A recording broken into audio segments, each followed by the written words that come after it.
দীর্ঘ ২ বছর পর ফিলিস্তিনের গাজা সিটির আল রিমাল এলাকার একটি বিধ্বস্ত ভবনের ধ্বংসস্তূপ থেকে একই পরিবারের ৩০ জন সদস্যের দেহাবশেষ উদ্ধার করা হয়েছে।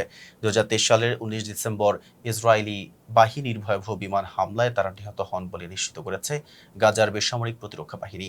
তুরস্কের সংবাদ সংস্থা আনাদুলু এজেন্সির প্রতিবেদনে বলা হয়, উদ্ধার হওয়া এই পরিবারটির মোট সদস্য সংখ্যা ছিল ৬০ জন। গত ২ বছরের যুদ্ধে তাদের মধ্যে ৬০ জনই নিহত হয়েছে বলে ধারণা করা হচ্ছে। তবে এখন পর্যন্ত মাত্র ৩০ জনের মরদেহ বা দেহাবশেষ উদ্ধার করা সম্ভব হয়েছে। বাকি ৩০ জনের কোনো খোঁজ পাওয়া এখনো যায়নি। ২০২৩ সালের ৭ই অক্টোবর সংঘাত শুরুর পর ইসরায়েলি বাহিনীর টানা ও নির্বিচার বোমা বর্ষণে গাজার শত শত আবাসিক ভবন ধ্বংস হয়ে যায়। ব্যাপক হামলা ও নিরাপত্তা ঝুঁকির কারণে সে সময় বহু নিহতের মরদেহ ধ্বংসস্তূপের নিচেই চাপা পড়ে থাকে, যেগুলো উদ্ধার করা সম্ভব হয়নি। ২০২৫ সালের ১০ই অক্টোবর গাজায় যুদ্ধবিরতি কার্যকর হওয়ার পর ২ মাস পর, অর্থাৎ গত ডিসেম্বর থেকে ধ্বংসস্তূপ সরানোর কাজ শুরু করে উদ্ধারকারী দল।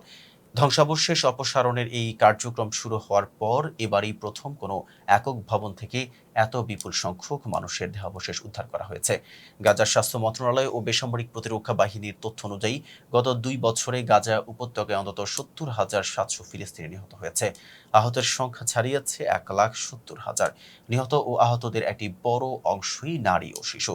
যুদ্ধবিরতি কার্যকর থাকলেও গাজা জুড়ে জমে থাকা কয়েক কোটি টন ধ্বংসাবশেষ ও আবর্জনা অপসারণ এখন বড় ধরনের মানবিক ও কারিগরি চ্যালেঞ্জ হয়ে দাঁড়িয়েছে।